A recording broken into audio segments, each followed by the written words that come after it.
Untuk menghindari pembunuh bayaran yang mengejarnya, pria itu memberikan 1.000 puasanti setiap samin kepada sopir taksi dan memintanya agar tiba di bandara dalam waktu kurang dari 20 menit. Mendengar itu, sang sopir menjawab bahwa ia hanya butuh 5 menit. Begitu pria itu naik ke dalam mobil, sopir taksi menekan sebuah tombol tersembunyi. Dalam sekejap, kendaraan itu mengaktifkan mode terbang dan mengganti plat nomornya. Kemudian, pengemudi menginjak pedal gas dalam-dalam dan mobil melesat seperti roket, menyalip kendaraan lain dengan mudah.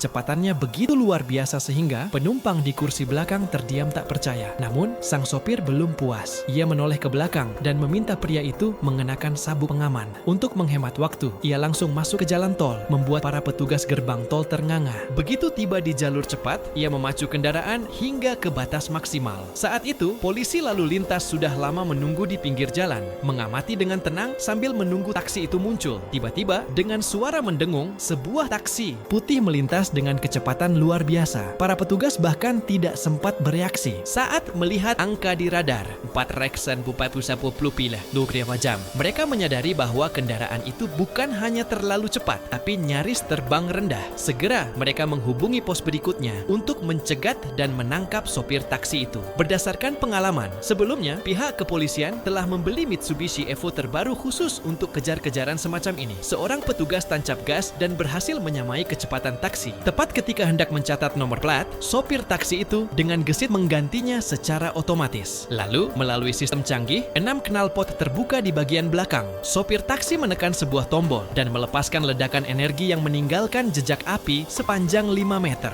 Mobil itu perlahan menghilang dari pandangan. Taksi itu menuju bandara dengan kecepatan supersonik, bahkan menyalip kereta cepat yang melaju di sampingnya. Penumpang itu masih kebingungan menatap kereta dari jendela, namun sopir berkata bahwa mungkin bahkan pesawat pun tak secepat dirinya. Setelah 5 menit yang menegangkan, sopir taksi mengerem mendadak dan akhirnya tiba di tujuan. Saat melihat ke belakang, ia melihat pria itu duduk dengan tenang, penumpang pertama yang tidak muntah di dalam mobilnya. Pria itu baru saja turun ketika sebuah helikopter muncul di udara. Sang sopir pun terdiam tak percaya.